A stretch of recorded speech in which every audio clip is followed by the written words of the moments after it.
All right. Are you doing this? I think we are. No, look, we're getting it. Are we on full screen? Yeah, we're on full screen.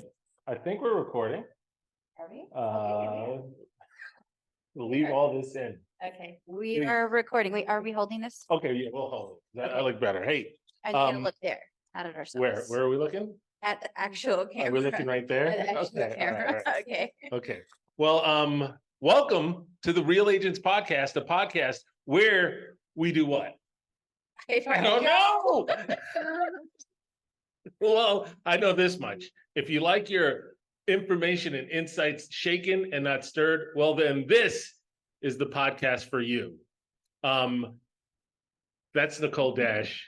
That's Eric Harrington. And we are the Real Agents. Pretty confused, pretty tired, but pretty invigorated too, right? Yeah, it's so weird to be totally fried mentally, emotionally, physically, but feels really good. And why do we feel this way? Because we are not with our Mr. Producer in Northern Virginia. No. Where are we? We are much further south. We are in Copan Ruinas, Honduras. And why are we here, Eric? Oh, we're here to help people. But you know what? I think we're here to help ourselves too, because this has been pretty amazing. It's been a spiritual experience for me. This has been quite an incredible endeavor. So a little bit of a background. Our team every year tries to go on a trip. We try, and last year we went to the Dominican Republic, and it was a fun trip. And we had maybe 40-50% of the team went, right? Somewhere along those lines. I had just had a baby, so I didn't go. Oh, but it was, yeah, you got to spend time with a beautiful new baby, little Savannah, who is how old now? 14 months. Just about to turn 14 And months. what were her first words? Mama. I'm just gonna say mama every time. That's amazing. All right, so this year, Jay DeLisandro, our CEO, co-owner, challenged us to come up with a more philanthropic type trip, and there were options.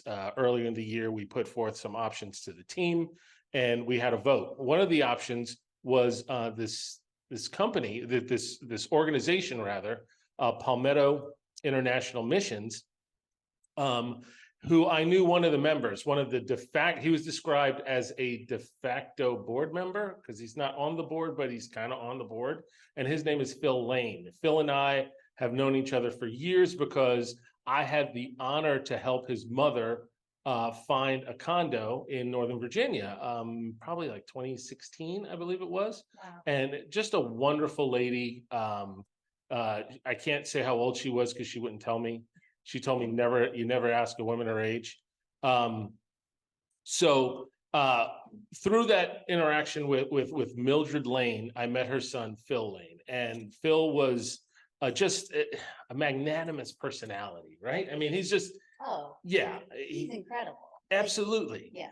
For a guy who's 112 years old, he's got so much energy. No, Phil is, I think he's early 70s. He's 70. Yeah. All right.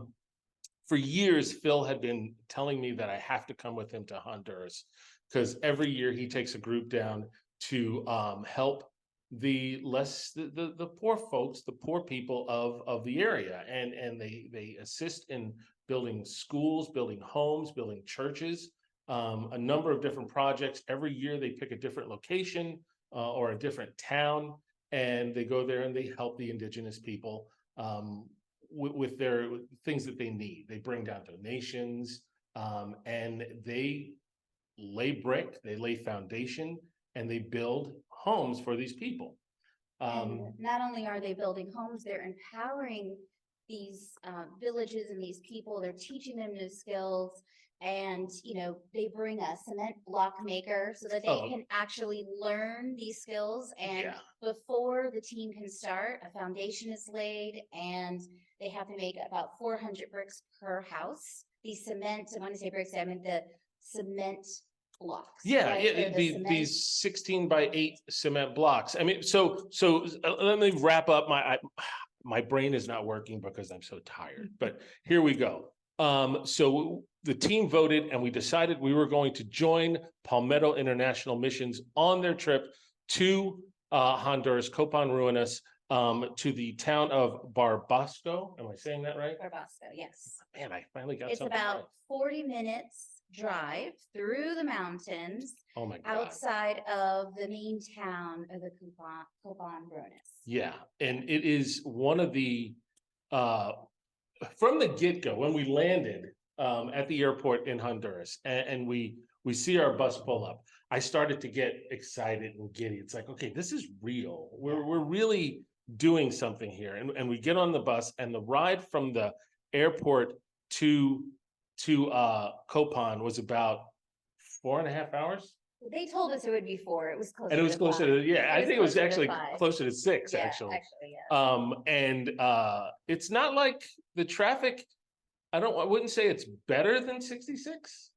No. But No, but I mean, it was a journey. It was. A trek. It was a trek Yes. to get here. In many ways, a lot of sacrifices for a lot of our team members. And Yes. we brought a group of about 11 of us, Yes. right? Yes. A couple of family members came as well. And we, the very first day, we came to the work site, and wow. it Yeah. was amazing. And hopefully our producer is able to show some of the pictures while we're talking about this. So I hope you're seeing some of the images of our day one and some of the people that we met while we were there, and some of the folks that tagged along with us. And yeah, that journey from our hotel up to the village was about a 20-minute drive through the jungle. Or 40, 30.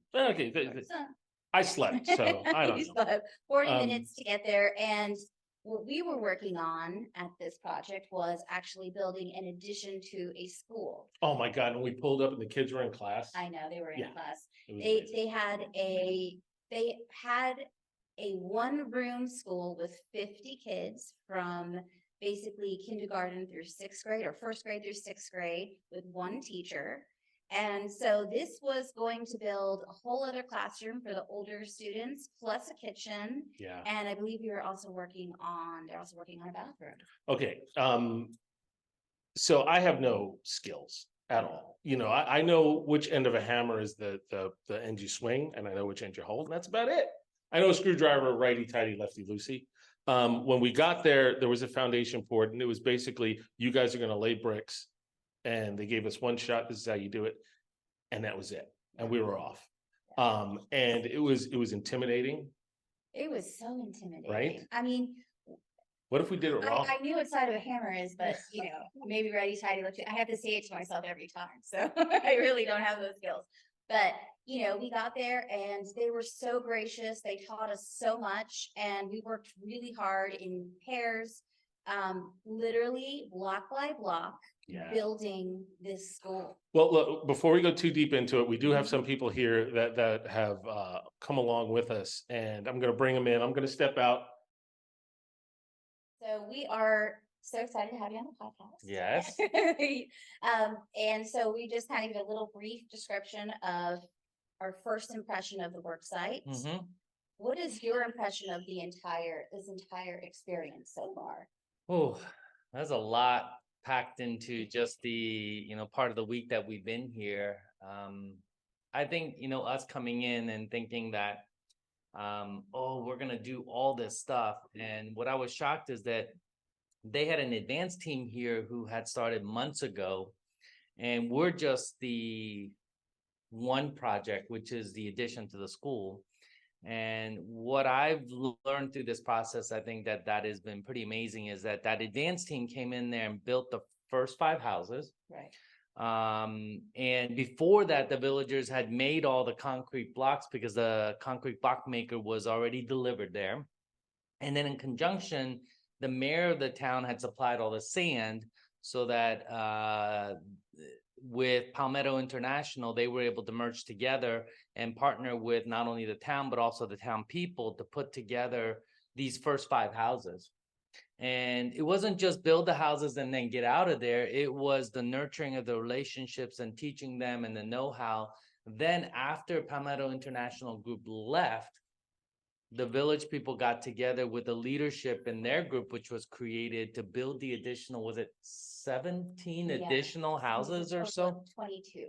22. Homes, Yeah, right? so, I don't- I yeah, guess You do this. yes. Yeah. 17 plus 5 makes Right, right, 22. 22. And while we've been here, we're learning, I think, more things about what the village is doing, which is that the group of workers there are then putting the roofs on each one of these houses. And so that is, I think, maybe a little bit different than maybe what other organizations, not that I'm experienced at it, but in terms of is that they are teaching the village how to build these homes. And then they are going away and the villagers continue to build the homes and then put roofs on them. And what I understand the final stage is after this addition is completed and the roofs are all on it, because there's only one house missing a roof, and then the school will get a roof, is that somewhere down the road here in the next month or two, all the concrete floors are going to be laid in the houses all at one time. And then there's a grand celebration, and then everybody moves into the houses from either no housing that they have or share housing that they have, or literally the small shacks or the adobes, which have just gotten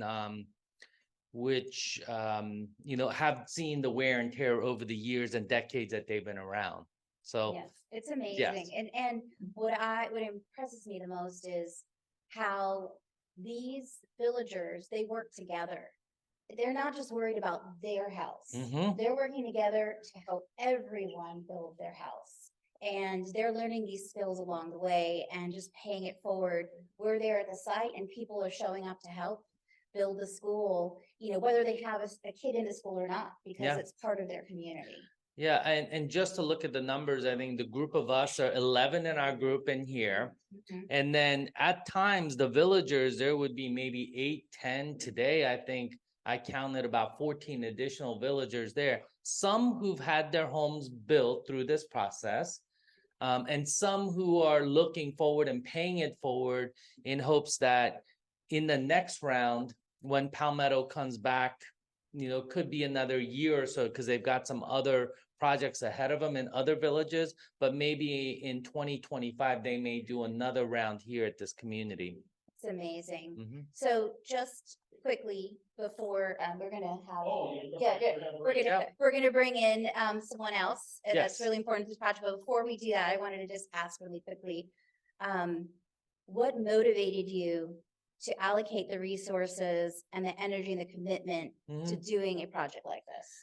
Well, I think it is a team culture that we have always worked on, which is, impacting lives and changing lives through real estate. And this is a part of it. We are building homes and we're able to impact lives that way. And last year, and often we have taken these big trips where we will go to really nice resort style communities and the whole team goes, and coming away from that I was like, that was amazing and we had a great time and it was a great party, but there was just something in here that was like, we could do more, we could do better, we could do something different that can impact not only just our team, but in terms of what is it out there in the world. So I always look at in terms of the team members on our team, their success is based on how it's going to change them and their community. And now we get to see what that does in terms of changing the world, and we get a little taste of it. Absolutely. I know real quick, Yeah. I know how important doing something like this was to you. Has this met your expectation or has it exceeded your expectation? Well, it's hard to quantify, but I've been pretty thoughtful in this trip. I've been, sitting back and just kind of watching in some of the quiet times and just, seeing the impact that it's having on me. I didn't come from much, and, seeing this here and seeing people who genuinely are happy, and they have that sense of community, but they don't have a lot, and that giving them and being a part of giving them a home, being a part of giving them a school, it just changes me. Yeah. It's hard to describe the words in there. Yeah. Yeah. Yeah, there's been a couple of moments that that have been quite touching. And this is going to be an experience that is going to stay with me for the rest of my life. Yeah. Yeah. I think Phil, your client who introduced us, said this is gonna change our lives. And I don't wanna take away from what this can do ultimately for us. I think it's ultimately for the people and in this community. And we know about this and we've heard about people who are don't have much, but being here in the middle of it and seeing it in action. And I still come back to the fact how they work together to make it happen. And part of the vehicle of Palmetto International is that they are teaching people how to put this together in a formalized way. And they've built over 750 homes year to date over the last 20 years here. That is phenomenal. Well, Phenomenal. that's a perfect segue. Jay, thank Yeah. you so much. And at this point, I do want to bring in the president of Palmetto, executive director. Jeff, please have a seat. All right, I'll take the lead on this one. Here you go. Thank you, Jeff. This has been a wonderful experience, and thank you for letting us be a part of it. Thank you very much. I'm glad you came. It really does make a difference. It does make a difference.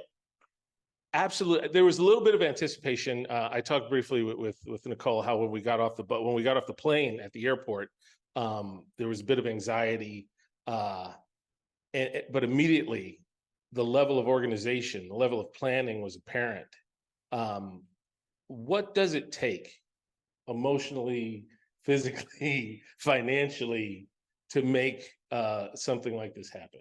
Well, it's a good thing that I'm retired. I can spend probably half of my year on coming down here, planning trips. We did 5 trips this year. Okay. And each trip you can probably count a month's worth of work back home to be able to pull it off with all the contacts you have to make, reservations and fundraisers and things like that. But it's not possible without people like yourself and your company to make this happen. Wow. So we have to have people, and that's part of our philosophy is we do it through people who spread the word, and it gets bigger and bigger and bigger. So how long have you been doing this? Well, I came down the first time in 1997 on a medical mission, and we started building houses in 2004. Wow. And your total number now on houses to date? Oh, we're well over 750. That's incredible. The first year was 10. And that's, we really struggled that first year to raise enough money to build 10 houses, and it was a lot cheaper back then, building spots and sites. And this year we're going to build 47 houses, in addition to a school and a church. So it's amazing what's happened over the years. It's the people. So you took us to a village to Pasco. To Pesco. To Pesco. Yeah, To Pesco. San Antonio to Pesco. How does a village contact you? How do you find out that this is the village that we're gonna work with? Well, that's what one thing is great is over the years we've worked well with the municipalities, the local government. Okay. And they're coming to the local government and asking for things, and they know we're out there building houses, one or two groups that come around to build houses. And so working closely with the local municipality and the mayor, and then with us, decisions are made, because there's a lot of requests right now.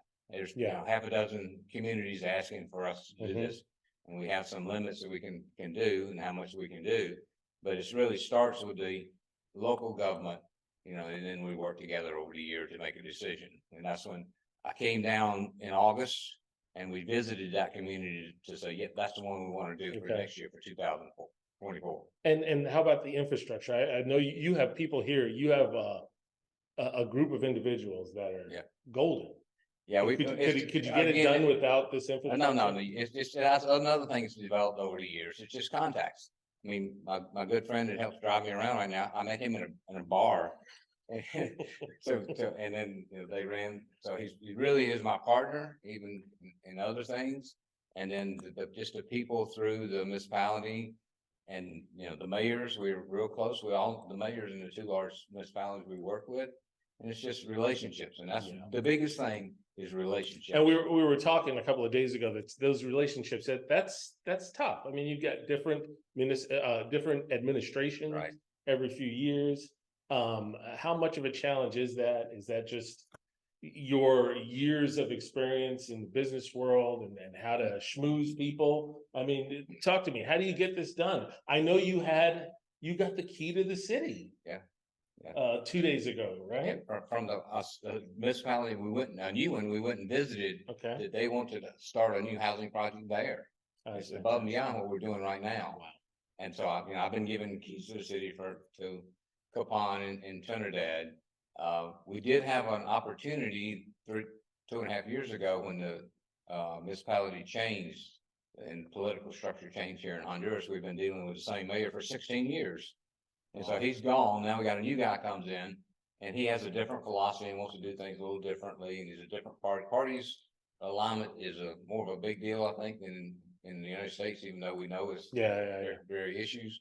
But they didn't want to deal with the guys that we'd already trained to be the Mason on the ground, because he was the blue party and the new party is a red party. So, I can't, and plus that guy didn't want to deal with this other administration. But we've now, it took us a But you're year or able two, but we worked it through. We Yeah. worked through it. And so things have worked out. How do you find some of these individuals like our bus driver? I mean, It's contacts of, friends of friends, contacts and things like that. I had a friend that came down in July and who had been recommended this driver. mhm. And I asked him, who was you using this time? And he said, well, this guy. So Marvin, this is the first time we've ever used him. He's fantastic. He's great. He's a Right? wonderful man. Yeah. He's out there It's good. working. He's working well with us, and some of the drivers don't do that. So, yeah, we just know people and people know us. Yeah, it's good. All right, Nicole's got a couple of questions. Here you go. All right, I'm gonna jump right in here. come on. So one thing I've learned getting to know you this week is that you have a very big heart. And on the way to the village, Mhm. we passed Taylortown. Yeah. Can you share a little bit about the story of Well, Taylortown? that's a long story. When Sure. we were down here, and this is just a friend of a friend type thing, is we were working in another community, and a lady that cleans the rooms here in the hotel came up to us and says, can my husband come and learn how to lay blocks so he can build a house for us? Well, we'll say, well, where is the house? Well, it's in the Lagunas, which is the waste treatment plant. They're squatting in this nasty place right beside this water that you really can't even drink. So we said, no, we can't build there, but we got to get you out of where you are right now. So, we looked around to see if we could find some property to buy them, and we, working with the city, found a plot of land that we could buy. And we bought a Monsanto, which is 1.7 acres. And that year, I was 60 years old and I was going to go buy myself a new truck. I decided I wouldn't buy a truck. I would buy this land. You And paid so for it out of I- your I own. paid for it out of my own Yeah. pocket. And then the next year we started the project to build 26 houses in one location with a central park. And part of it, part of the requirement has to do with empowering women as well. Oh, in that community, 25 of the 26 families were, the woman had a household. Mm. So they were single moms in all of these situations. So, they have more difficulty have the time to come help us, because in our philosophy, we want every one of the families to be involved in building the house. So that made it difficult. They don't have a son, just, 12, 14 years old to help us out. That's really a challenge to those women. So we made some concessions to make that happen.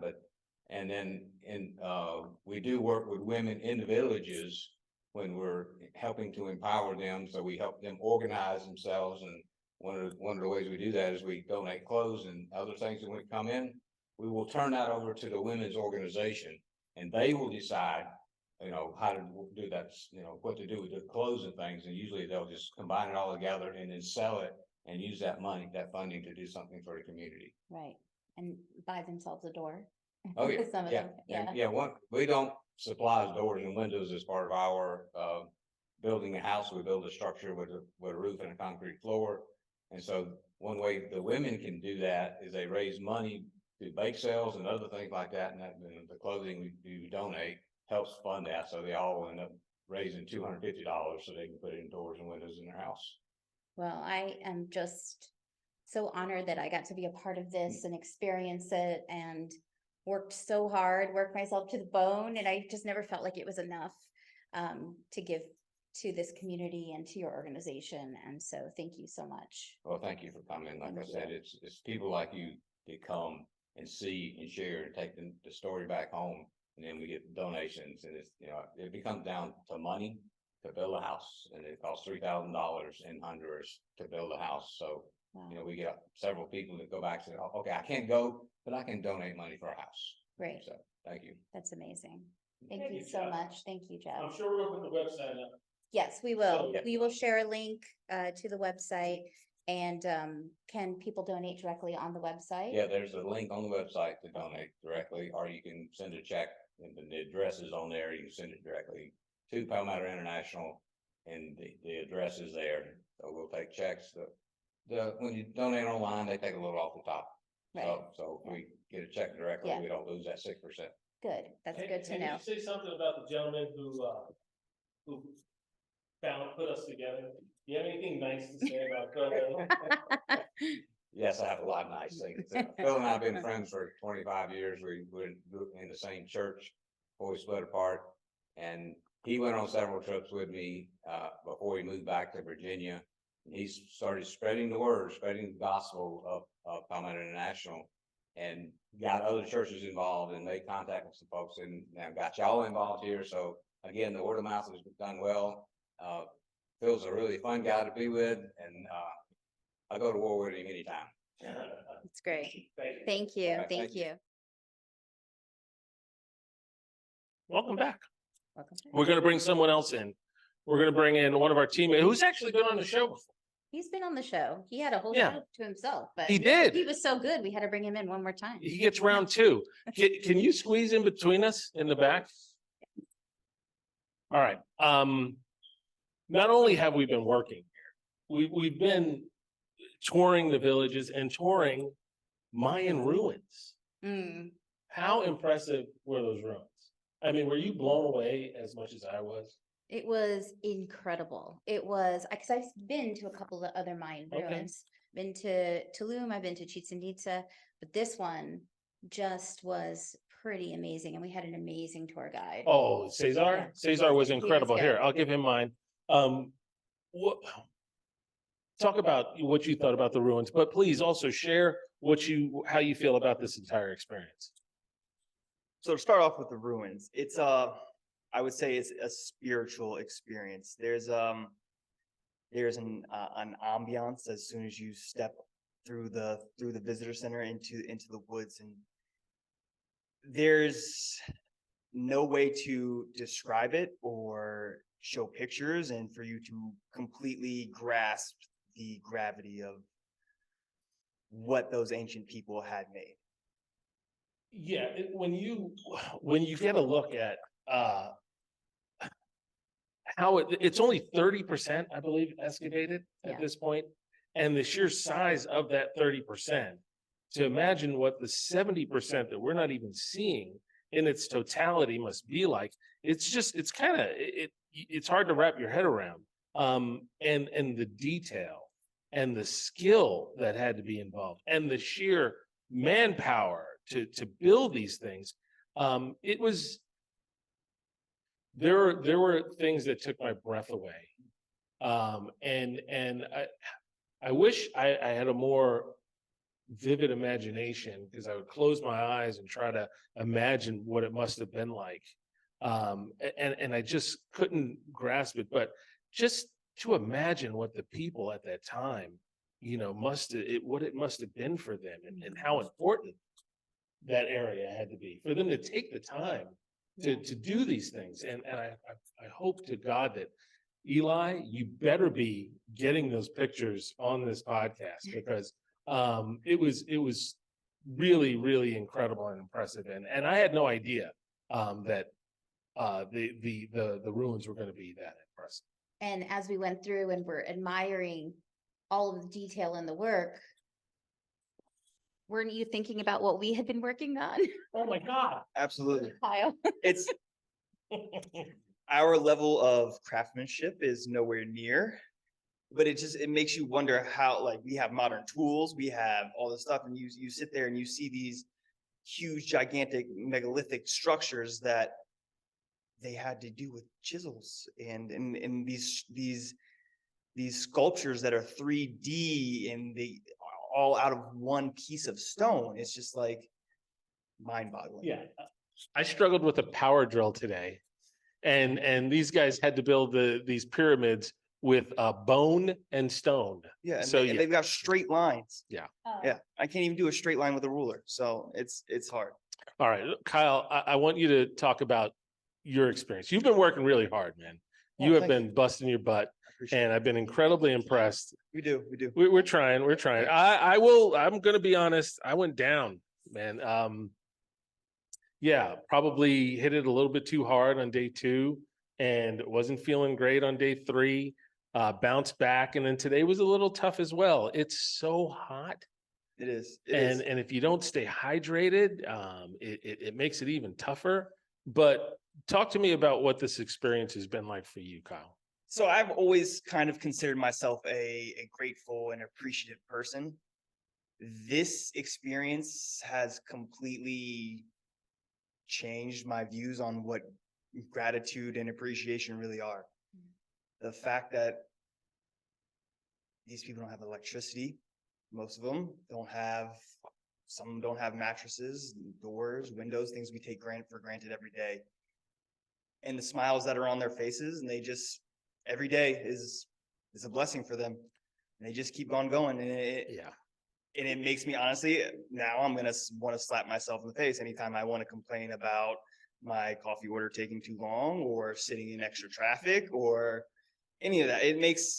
This trip has made I'm going to say these first world problems that have become a meme.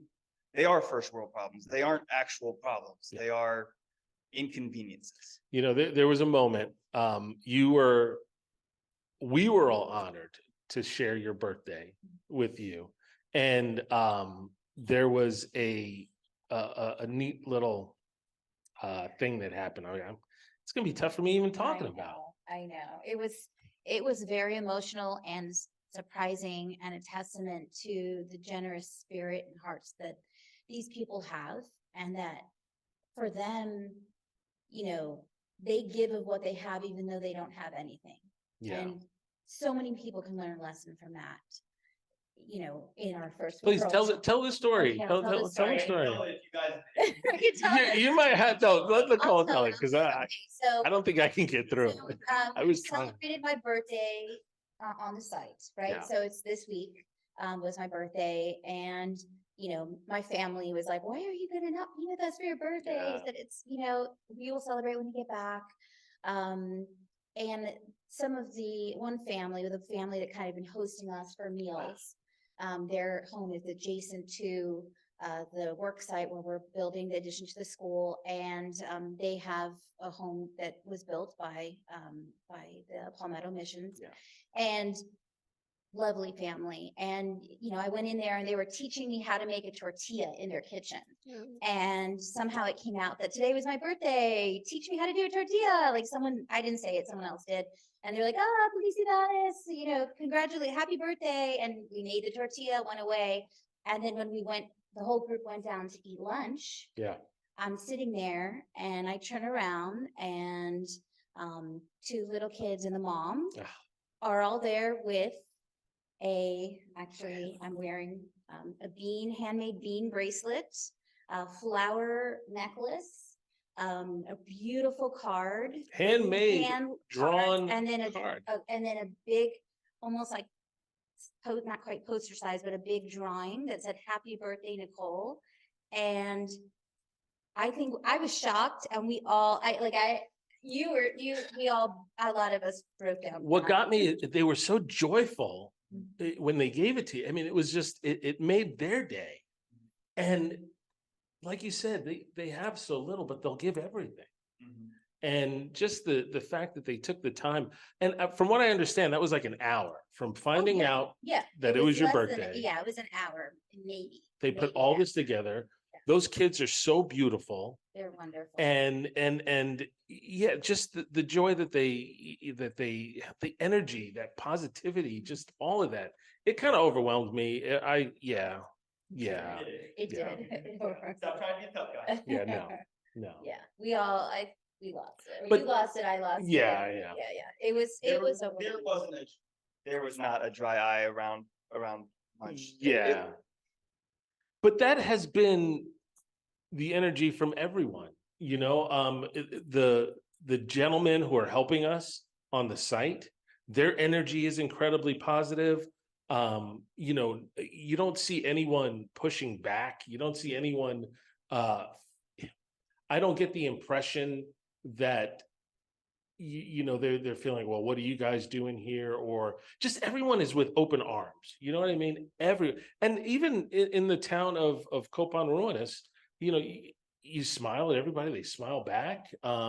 It's like they really, I don't know, it makes it sound like I'm saying something that it's not like they asked us to come here, but they're so receptive of us They're being so here. grateful. You know what I They're mean? so grateful. And I witnessed today, I was sitting, today, you were like trying to do a column with the power tool, fighting with the power tool. And I watched to the side, a couple of the villagers, the people who live in the village, they were trying to use one of the saws, the electric Yeah. saws to cut. And they were each taking turns. And I was like, oh, they're all taking turns. And what I realized is they were taking turns Yeah. so they could each learn how to use and have a turn at it so they could master how to use this tool. It really makes you see what a community is. Yeah. How everyone is willing to pick up where it needs, like slack. Well, I'm not saying slack, but help whenever. But everyone's pulling in the same direction. Everyone is just trying to make their community and their lives a bit better as much as they can. One of those little moments I noticed was as we were building that form for the column, we were using some reused nails, recycled nails. And I would take them out of this little Coke bottle and I'd have to hammer them flat, right? And then I go grab one. And then I had to go grab some water. And I noticed two of the guys were going through the Coke bottle. And I'm wondering, what were they thinking? Are they thinking like, what is this idiot doing using these garbage nails? And then I got my water and I came back and they had the nails out, spread out on the ground, and they were hammering them flat. They were taking care of that part of the process for me. And then they put them all back in the can and put it up for me so I didn't have to do it anymore. I was like, well, thanks for noticing. I mean, it was just, those are those little things. That's everyone on the same page, pulling on the same side of the rope, realizing that we're all doing this together. And it was, it's those little things for me that get me. And that's the reason, that I'm doing this, that this is why I was put here, was to learn this type of this level of working together. And I'm grateful that I've had an opportunity to do this. And despite getting a little under the weather, despite being more tired than I've ever been in my entire life, I for sure I'll be here again. I've been so proud of us Yeah. as a team. I've been so proud of every single person who showed up and sacrificed their time to be here, because it's not easy. It's not easy to make this trip No. and to spend this time. But then once you're here, you're like, how could I not? How could I not? Right? Now, it hasn't all been work though. No, we've had lovely. It's been lovely. How about that place last night? Yeah. Please say it because I'll get it wrong. I'll give you. Hacienda San Lucas. Okay. Right? Hacienda San Lucas. Okay, yes. What'd you think of it, Kyle? So it is on the way up the mountain to our work site. Yes. It is the most breathtaking view I think I have ever seen. And I live out in mountain country in Warrenton. So I see sunsets over valleys, over the mountains plenty of times. And I know breathtaking is an overused term, but it truly was absolutely breathtaking. As soon as you stepped out onto this patio, it's just, you have a wide panoramic view of this entire Copan River Valley. And the facility was one of the coolest places I've ever been. It was just awesome. Absolutely. And they had a bunch of photos from when it was started, and Yeah. our local guy here, Garnell, who is a Jim, told us that Oh. the architectural style is an old colonialism style back from when the Spanish was here. He is one of the most Yeah, I don't back up. educated. How knowledgeable and important is Garnell? I mean, Oh. this guy. Yeah, that guy is a cornerstone. He's I got think an of the answer big- for everything, Yeah. and it's the right answer. It's Yeah. not like he's making it up. It's like, hey, Garnell, why is this plant this color? And he'll tell you, and you know, with a thought out, well described response. He's just really smart. It's awesome that he's here. Oh, we have another. Adrian, come on in real quick. So another one of our teammates, Adrian. Adrian, please sit down and just quickly, if you can, tell us about your experience here so far. Sorry, I'm out of breath from walking up a very steep hill. She brought us fried chicken. I did, for you, Karen. It's been amazing, especially to have my family here. It's been a very inspiring and humbling experience for all of us. I can imagine. And you brought your husband and your two boys, Yep, Austin, Aiden, Mason. yep. And they have been busting their butts as well. I did. And you brought Pollo Karen. I did. Oh, I did. Yes, I brought you the famous fried chicken. Thank you. It's really good. Is there any one experience? What are you going to take home with you from this experience? I would say the number one thing for me and my family was connecting with the villagers. Actually getting to see the people that were helping. That's an unusual experience to be able to be hands-on and work alongside the villagers. It's been amazing. And you shared with us some thoughts from your sons and, you know, what they said they would like to do. Can you share that with us? So we want to come back next year if possible. My younger son, we went on a long walk with some of the women, and he really enjoyed getting to know the kids. And my older son really enjoyed doing the work with the villagers. And just the area is gorgeous. The people are so sweet and so appreciative. It's just amazing. If you have a chance, you need to come and do it. And they're 14 and 17, Yeah. and they have been working alongside us so hard, so committed. I have not heard them complain once, and maybe to you privately, but in front of us. Well, that's normal. Yeah, that's normal, right? We know the truth behind the scenes, but in front of everyone, I mean, anything they've been asked to do, they've done willingly with an open heart, and it's been really, really, I think that's an amazing experience for them. Definitely. I got one last question for you.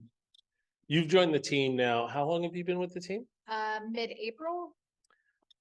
Is this anything that you expected, or are you a little bit surprised by this, our team's involvement in endeavors like this? How has this made your experience of working with Team DDA better or worse, or is this exactly what you thought it was going to be? Right. Well, when I started in March, interviewing with teams in Northern Virginia, I looked on the website. I kind of knew Jay from all the different classes and things I'd gone to. But I saw the DDA Love Foundation, and I've always been involved with philanthropic locally. So yeah, this just solidifies that we're a great team. Everybody has a big heart. The fact that we all took 8 days out of our lives to come here. Yeah, I think it says volumes. Awesome. Thank you, Adrian. You're welcome. Thank you for hanging out. All right. And thank you for the chicken.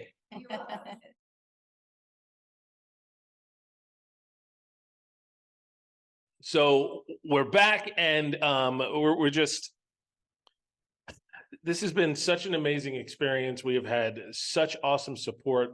We're staying at a lovely hotel, Hotel Buena Vista. I've got the honeymoon suite. There's a new part of the hotel and an old part of the Oh. hotel, and somehow we're the only two in the old part, but we have the better water pressure. So I'm Yes. okay with that. Yes, and our water's hotter too. It is. But it took me a day to figure that out. Because C for caliente, not C for cold. I'm an He's like, ESPN "I'm guy. checking the C. Yes, Like, yeah. I gave up on the C. So the first day I get here and I just really want to shower and I turn on the right-hand side, I turn and it's cold as heck. And I'm just, It's reversed here. yeah, little did Yeah, I yeah. know, sea is caliente, but oh, our water is hot and it's It's strong. great. Yeah, good job. But the new side of the hotel. I haven't seen it. I refuse to look. I don't want to look. Don't do that. But I mean, the truth is, at the end of the day, after working so Yeah, who hard, cares, right? Yeah. I don't even care. I don't, yes, they wake you up in the neighborhood with firecrackers. It's not the Yes. hotel, but the community, Yes. for whatever reason, there are firecrackers, there are dogs barking. You don't You hear the it. tuk-tuks go by Yeah. You don't constantly. hear it after that first night much. Oh, I did not hear it at all. I took a nap an hour ago and Wow. who knew anything was going on? Yeah, No, yeah, it's- no. Yeah, we are working so hard, and tomorrow is our last day here. And we're going to do a celebration with the whole town. They're all gonna come out. get I'm kite excited about surfing. It's gonna tomorrow. be amazing. Yeah. Well, thanks a lot for joining us. And be sure to come back and I don't know if we're going to talk about more of this next week, are we? I don't know, but No, why not? All right, maybe not. We'll talk about something else.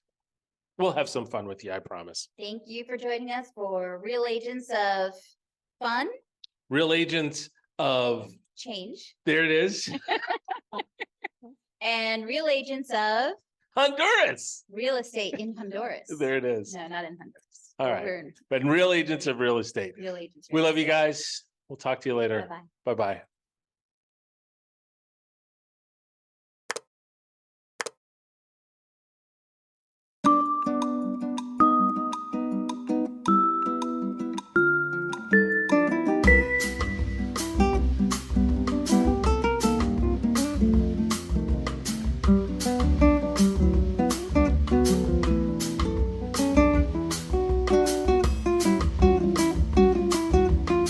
I messed up. Perfect.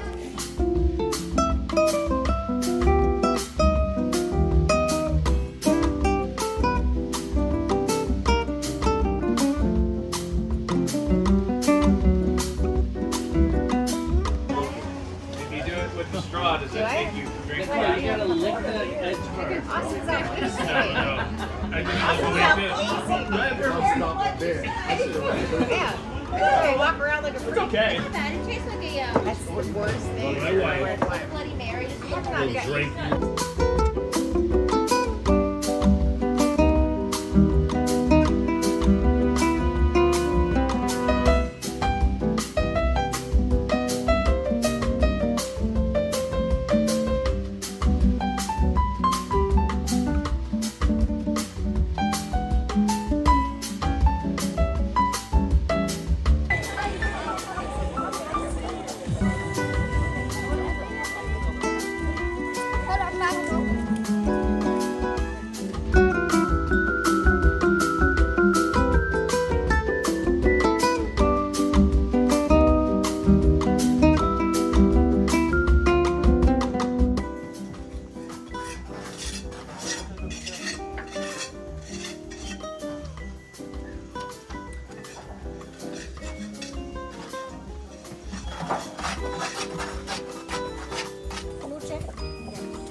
All right, we're taking a break, but we're coming back. And we're probably back. Well, give it a beat. Wouldn't be the French fry. Take a break. Back. Oh my God. He's gonna kill you with the cuts. There's no cut. I It's don't know. okay. We can just show all There's the. edits, there's edit points. All right, you want to just wrap up? Get it?